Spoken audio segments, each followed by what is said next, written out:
हमारे बाद इस महफिल में अफसाने बयां होंगे, हमारे बाद इस महफिल में अफसाने बयां होंगे, बहारें हमें ढूंढेंगी, हम ना जाने कहाँ होंगे। जय हिंद, जय भारत, जय संविधान। न्यूज NMP मध्ये आपले सर्वांचे स्वागत। तर चला बघूया संगमनेरमधून समाजसेवक अब्दुल हसन चौधरी आणि पत्रकार संघाकडून दिलीप कुमार उर्फ युसूफ खान यांना भावपूर्ण श्रद्धांजली अर्पण केलेली आहे आणि संगमनेरकरांना दिलीप कुमारांनी स्वतः पत्र लिहून पाठवलेले आज बघूया। ज्येष्ठ समाजसेवक अब्दुल हसन चौधरी यांच्याकडून जाणून घेऊया।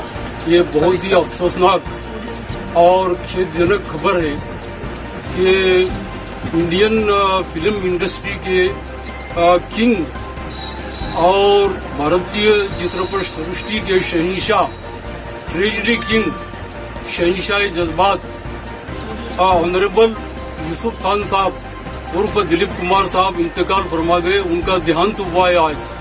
ये हम सब देशवासियों के लिए बहुत ही एक उदासीन और बहुत ही दुखदायक और बहुत ही गमगीन खबर है।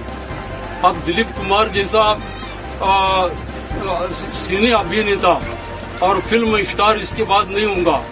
और जितने भी आज फिल्म स्टार है या जितने भी उनके बराबर के हुए, वो सब दिलीप कुमार साहब का अनुकरण करते थे और आज भी वो करते। तो फिल्म इंडस्ट्री को उन्होंने हिंदुस्तान के चित्रपट सृष्टि को बहुत कुछ देकर गए और उसकी याद हमेशा ताजा रहेगी। हजारों साल नरगिस अपने बेनूरी पे रोती है, बड़ी मुश्किल से होता है चमन में दीदावर पैदा। और उनका इंतकाल, उनका देहांत जो है, ये हम सब देशवासियों का और पूरे दुनिया के फिल्म रसिकों का बहुत बड़ा नुकसान है। आज हम जो है उनके कहने के लिए तो बहुत सी बातें हैं, लेकिन एक बात मैं ये कहूंगा कि एक पाश्चात्य राष्ट्र के एक विचारवंत ने कहा था कि मुझे हिंदुस्तान में दो ही आकर्षण है मेरे लिए, एक ताजमहल और एक दिलीप कुमार साहब। ये दो ही मेरे लिए आकर्षक बातें हैं जो मुझे आकर्षित करती है।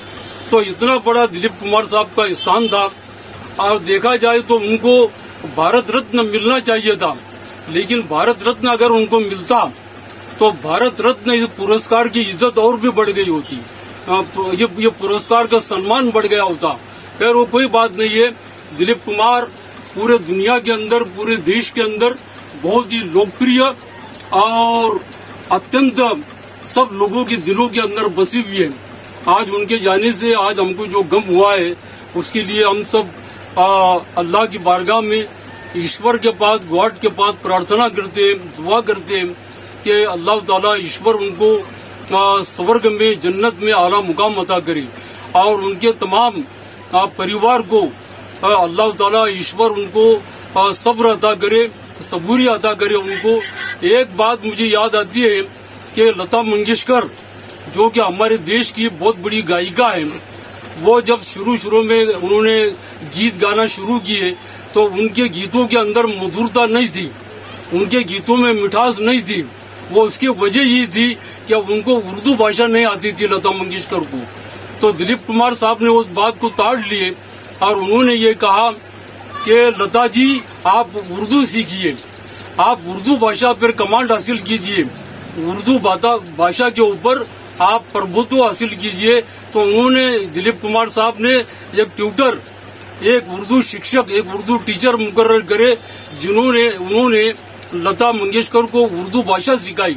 और जब लता मंगेशकर के गीतों के अंदर उर्दू शब्द आना शुरू हुए जिसके अंदर बहुत ही मधुरता है, मिठास है, तो लता मंगेशकर पूरे देश पर छा गई।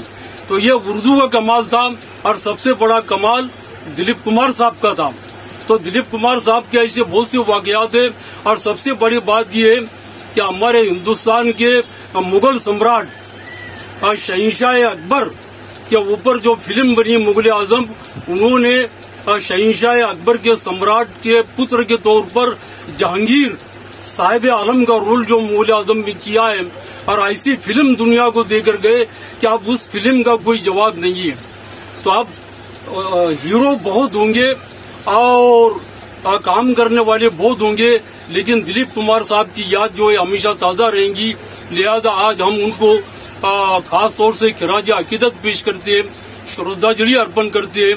खास तौर से हमारे पत्रकार रफीक सैयद साहब, हमारे मुड़ा परवरा चैनल के डायरेक्टर शौकत पठान साहब, बेगमपुरे आवाज के हमारे अजीज दोस्त शानू बेगमपुरे साहब और इन सभी पत्रकारों की तरफ से और लघु वृत्तपत्र पत्रकार संघ की तरफ से हम श्रद्धांजलि अर्पण करते हैं, खिराज अकीदत पेश उनको करते हैं। और भी हम उनके बारे में दिलीप कुमार के ताल्लुक से स्टेटमेंट देंगे हम। लेकिन आज का जो हमका गम का दिन है, जो बहुत ही संवेदनशील जो आज का दिन है, वो हम उसको भुला नहीं पाएंगे। अच्छा, धन्यवाद। चौधरी साहब, आप हमने ऐसा सुना है आपने कुछ अरसे पहले उनको कोई खत लिखा था दिलीप साहब को, उसका कुछ खत का आपको जवाब आया था, ऐसे कुछ हमने सुना था। हाँ, वो तो और एक खास बात ये कि मैंने 1983 में फरवरी में यूसुफ खान दिलीप कुमार साहब को संगमनेर आने के लिए निमंत्रित किया था और उन्होंने वो मेरे लेटर का जवाब उन्होंने खुद अपने हाथों से उर्दू भाषा में लिखकर दिया हुआ है, जो मैं आपके सामने वो पेश कर रहा हूँ, प्रस्तुत कर रहा हूँ। वो तमाम हमारे रसिक बंधु उसको देख सकेंगे। तो उन्होंने ये कहा था कि मैं बहुत ही बिजी हूँ, मेरी बहुत सी फिल्में अभी जिसमें मुझे काम करना है और इसलिए मैं वक्त नहीं निकाल पा सकता हूँ चौधरी साहब, इसलिए मैं संगमनेर आने से कासिर हूँ।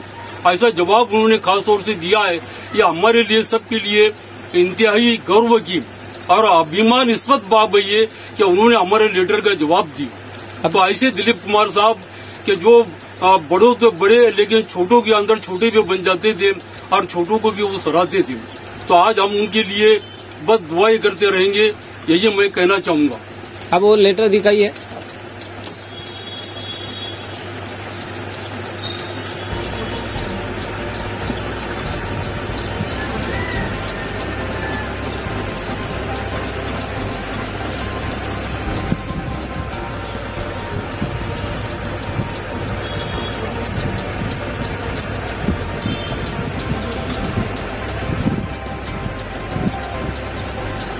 ये लेटर उन्होंने आपको वापस भेज दिया था। ये लेटर उनका साइन किया हुआ है।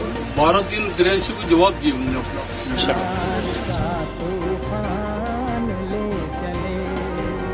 हम आज अपनी मौत का सामान